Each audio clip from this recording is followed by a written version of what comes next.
Senhor presidente, senhoras senadoras, senhores senadores, telespectadores da TV Senado, ouvintes da Rádio Senado, eu quero, antes de iniciar o meu pronunciamento propriamente dito, fazer um apelo a todos aqueles que assinaram as duas CPIs da Petrobras, seja a exclusiva, seja aquela mais ampla, que possam assinar a proposta de CPI para investigar o metrô de São Paulo.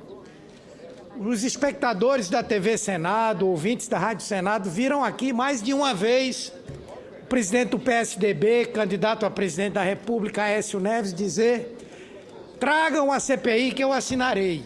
E até agora nós estamos aguardando a assinatura dele, de outros integrantes do PSDB e de todos aqueles que assinaram qualquer uma das CPIs. Portanto, eu queria aqui fazer esse apelo. Vossa Excelência me permite uma parte, senador Humberto? Agora o argumento é de que Vossa Excelência me permite uma parte, senador Humberto Costa? Ver outros estados, outros metrôs. Claro que eu ouvirei Vossa Excelência. Senador Humberto Costa, trago o documento, terei o maior prazer em assiná-lo. E quero dizer a Vossa Excelência que não dá mais para postergar. Eu tenho visto, senador Humberto, até em determinados momentos, se chama constrita o esforço que Vossa Excelência faz para defender o governo, em todos os instantes. Muitas vezes percebo que sem ter uma confiança, uma crença muito grande naquilo que defende. Não há mais como adiar, senador Humberto Costa. A CPI ou a CPMI será instalada. Nós devemos nos sentar na comissão de inquérito e debater. A comissão não tem, senador Humberto Costa, o poder de pré-julgar, muito menos de pré-condenar quem quer que seja. A CPMI é uma satisfação que o Congresso Nacional dá à sociedade brasileira, até porque não fomos nós da oposição, senador Humberto, que criamos a Operação Passadina, que criamos Abreu e Lima, que criamos outras operações como essa com o Japão. Na verdade, é o momento de nós todos termos serenidade para que juntos possamos dar explicações à sociedade brasileira. Mas, obviamente, se houver responsabilidades, esses terão que ser responsabilizados. Assino com muito prazer e desejo a Vossa Excelência sucesso nas outras investigações, senador Humberto. Solicito não somente que assine, mas que peça aos correligionários de Vossa Excelência que assinem também, já que essa é a primeira do PSDB. Além do mais, gostaria de dizer...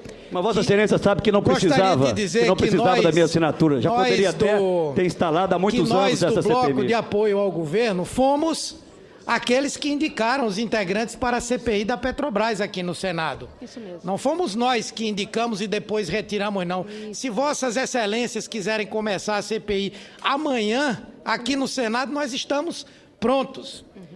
Prontos, absolutamente prontos. Permite uma parte, parte, senador. Senadora Gleice, só peço que seja rápido, que eu quero tratar de um tema muito sério hoje aqui. É muito não rápido, que esse não senador. seja. Esse é sério e é importante, e achei muito importante Vossa Excelência abordá-lo e cobrar de todos para que assinem a CPI que Vossa Excelência está com requerimento. Acho que é muito boa essa manifestação da oposição de que vai assinar e queria só reforçar o apelo que Vossa Excelência fez. Nós já indicamos os nomes para a CPI aqui no Senado da Petrobras. Era muito importante que a oposição indicasse os nomes, não retirasse, indicasse, vamos instalar essa CPI. Se quer discutir a CPMI no âmbito do Congresso Nacional, é uma outra discussão, mas aqui no Senado nós temos uma determinação judicial, que aliás foi levada a cabo até por uma ação proposta pela oposição. Então seria importante a coerência da oposição, que ela indicasse os nomes e a gente pudesse iniciar os trabalhos da CPI aqui no Senado. Pois não, eu concedo a palavra ao senador Aloysio Nunes, peço só que seja breve. Não há mais o que discutir, minha querida senadora Gleisi Hoffmann, a respeito de instalação da CPMI. Já é uma decisão judicial, ela tem que ser instalada e o presidente Renan Calheiros, a partir de amanhã, na sessão do Congresso, vai pedir os nomes para os partidos. Eu queria apenas lembrar, Vossa Excelência, senador, que em 2012, em Porto Alegre, a empresa federal Transurb comprou 15 trens por um valor de 244 milhões de reais. Apenas um consórcio se habilitou. Quem foram as empresas? A Alstom e a CAF. A Alstom arrematou o contrato com 93% do fornecimento e a CAF com 7%. 13 dias depois, foi aberta uma licitação numa outra empresa federal, a CBTU, para comprar trens para o metrô de Belo Horizonte. Apenas um consórcio se apresentou. Quais são as empresas? Adivinhem, Vossa Excelência. Não sabe? CAF e Alstom. Quanto ganhou a CAF? A CAF ganhou 93, ela que havia ganho 7 na outra. E a Alstom, 7. Ela que havia ganho 93 por outro. É um jogo combinado, evidente, detectado pelo próprio CAD. Então, se Vossa Excelência quiser investigar metrô para valer, e não apenas fazer jogo, querer fazer fogo de encontro em relação à CPI da Petrobras, que vocês não querem, então instalem efetivamente uma CPI para nós investigarmos denúncia de formação de cartéis já formalizadas pelo CAD. Excelente. Aí sim eu assino. O resto é apenas uma farsa, é apenas um jogo para tentar esconder da opinião pública o pavor que o governo Dilma tem da CPI da Petrobras. Excelência, quero dizer a Vossa Excelência primeiro o seguinte: Vossa Excelência pode assinar e já na primeira reunião da CPI do metrô de São Paulo pode apresentar requerimentos. Agora, eu gostaria de fazer meu pronunciamento. Agora. Então, mas, senhor presidente, senhoras senadoras e senhores senadores, eu quero tratar de um assunto extremamente grave que nós assistimos nesse último final de semana. Mais um trágico exemplo de violência nos estádios de futebol. Dessa vez aconteceu no Recife, onde o jovem Paulo Ricardo Gomes da Silva, de apenas 26 anos, foi assassinado pelo uso de um vaso sanitário arremessado do estádio do Arruda no fim de uma partida entre Santa Cruz e Paraná Clube pela Série B do Campeonato Brasileiro. Um ato criminoso, bárbaro, no qual os envolvidos arrancaram 2 privadas do banheiro feminino do clube e atiraram na rua contra pessoas que saíam da área reservada à torcida do Paraná. Paulo Ricardo era torcedor do Sport e tinha ido ao estádio apenas para ver o jogo e acompanhar a torcida organizada do Paraná. Outras pessoas acabaram feridas nesse episódio, mas felizmente não correm risco de vida. Risco de morte. Um dos responsáveis pelo crime, Everton Felipe Santiago de Santana, tem apenas 23 anos e foi preso após denúncias à polícia. Ele faz parte da Inferno Coral, torcida organizada do Santa Cruz, e tinha envolvimento com outros episódios de violência em estádios. A polícia procura agora 2 pessoas que teriam participado do crime com ele.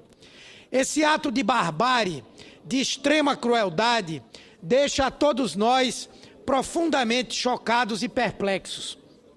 Como um evento esportivo disputado em campo por atletas pode gerar tanta violência por parte de alguns? Por que razão alguns torcedores abandonam o espírito saudável da competição para partir para o ataque físico aos adversários? Não é uma questão apenas de segurança privada dentro dos estados ou de policiamento pelas forças públicas nas ruas. Essa é uma questão fundamentalmente de intolerância, de negação do contraditório, de ódio ao oposto, de desrespeito ao diferente, com a qual nós brasileiros não podemos mais ser condescendentes. Cabe a cada um de nós decidir pela paz e pela construção de uma sociedade civilizada, entre cidadãos que dialogam e se respeitam, ou por um retorno ao estágio da barbárie em que nos atacamos e nos agredimos como selvagens. Atitudes como a ocorrida no Recife destroem vidas, acabam com famílias e retiram toda a alegria e toda a beleza que envolvem uma competição esportiva. Proximidade da Copa do Mundo. Estamos a pouco mais de um mês do início da Copa do Mundo, o maior evento de futebol do planeta, que o Brasil volta a sediar depois de mais de 60 anos.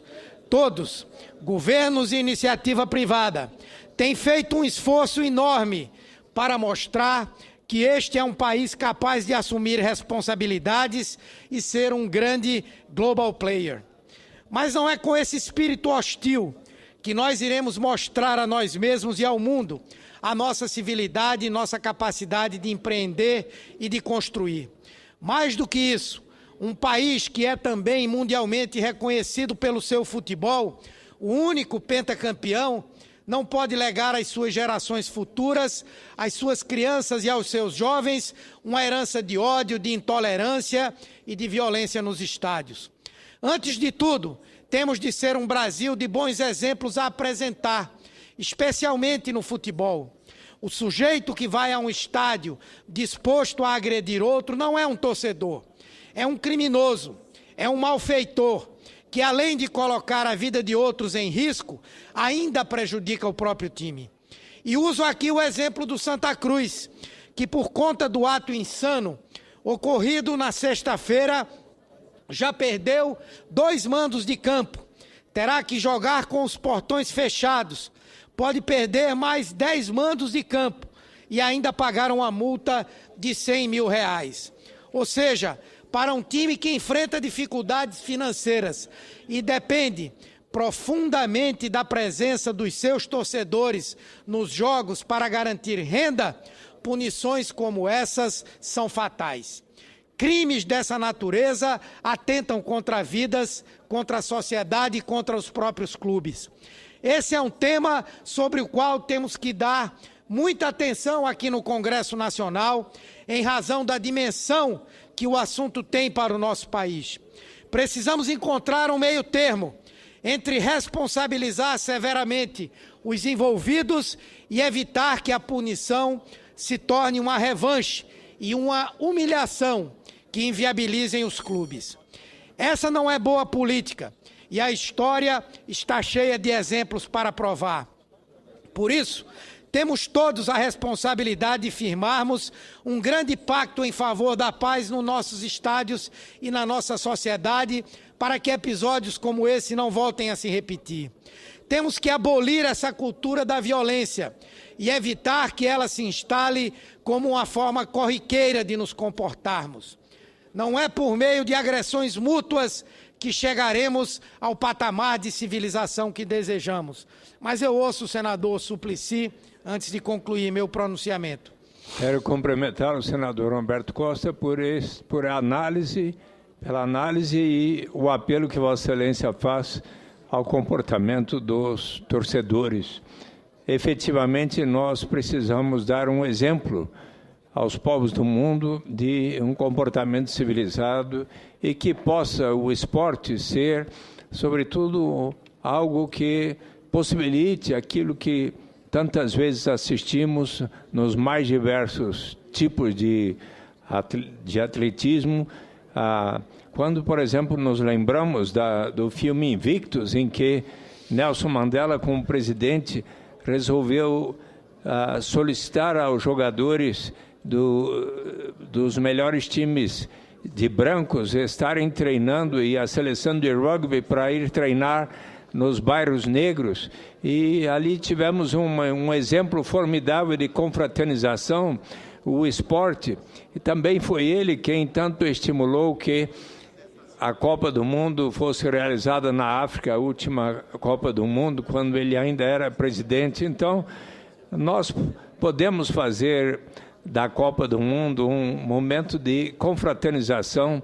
Será tão importante que os brasileiros venham a receber bem as torcidas e as equipes de todos os países do mundo, mesmo dos países tão rivais a nós no futebol, como Argentina, Uruguai, Inglaterra, França, etc., mas que comecemos desde os jogos do Santa Cruz, do Corinthians, do Palmeiras, do São Paulo, do Flamengo, Vasco, etc., que possamos todos nós, torcedores, ter um comportamento onde, inclusive nos estádios, possamos estar levando nossos netos, nossos filhos, nossas namoradas e os avós e todos que...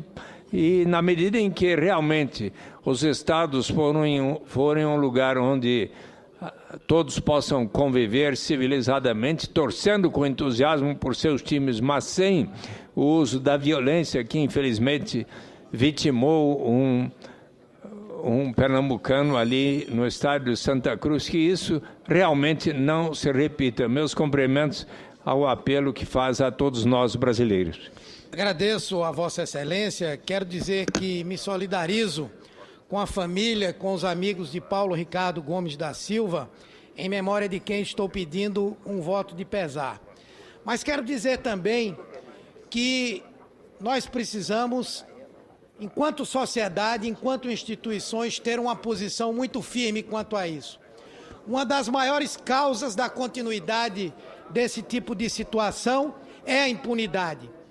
Quem não se lembra dos torcedores do Corinthians, que num jogo de futebol na Bolívia utilizaram um rojão e o uso desse rojão levou à morte de uma criança. Ficaram lá presos. O Brasil, os clubes de futebol fizeram gestões para que fossem libertados e vários deles, depois de libertados, participaram de brigas, de arruaças, de agressões a jogadores do próprio Corinthians. O exemplo daquele torcedor do Vasco da Gama que, armado com a barra de ferro, mostrado pela televisão nacionalmente, arremeteu contra a cabeça de um torcedor do Atlético Paranaense e que está livre e já participou de outras arruaças. Nós ficamos sabendo, por exemplo, não sei se todos aqui sabem, que existem convênios de torcidas organizadas. Elas têm convênio para quando um time vem jogar no estádio do outro. Por exemplo, o Paraná foi jogar em Pernambuco. Em Pernambuco, a torcida do Paraná é associada à do Sport. Então, a torcida do Sport coloca torcedores para irem para o jogo, garante os tambores para fazerem a festa lá e gente para fazer segurança. Na verdade, isso é uma articulação de quadrilha que existe no Brasil inteiro. E enquanto isso não for enfrentado da maneira adequada, usando os mecanismos de inteligência, a justiça fazendo cumprir a lei, não vai acabar a violência no futebol. Não adianta simplesmente punir os clubes. Não adianta simplesmente suprimir o mando de campo, porque vai prejudicar não somente aquele que realizou aquele ato de vandalismo e de violência, mas toda uma torcida que repudia aquele tipo de atitude. Eu fiz um convite ao ministro dos Esportes para que fosse a Pernambuco reunir com os presidentes dos clubes, com o governo do estado, para nós discutirmos como enfrentar esse problema. E esse problema só vai ser enfrentado se nós o abordarmos de forma ampla, educando os torcedores, reprimindo os que agem assim, apenando os clubes, é verdade, mas, acima de tudo, acabando com a impunidade desses bandidos que formam boa parte das torcidas organizadas no Brasil.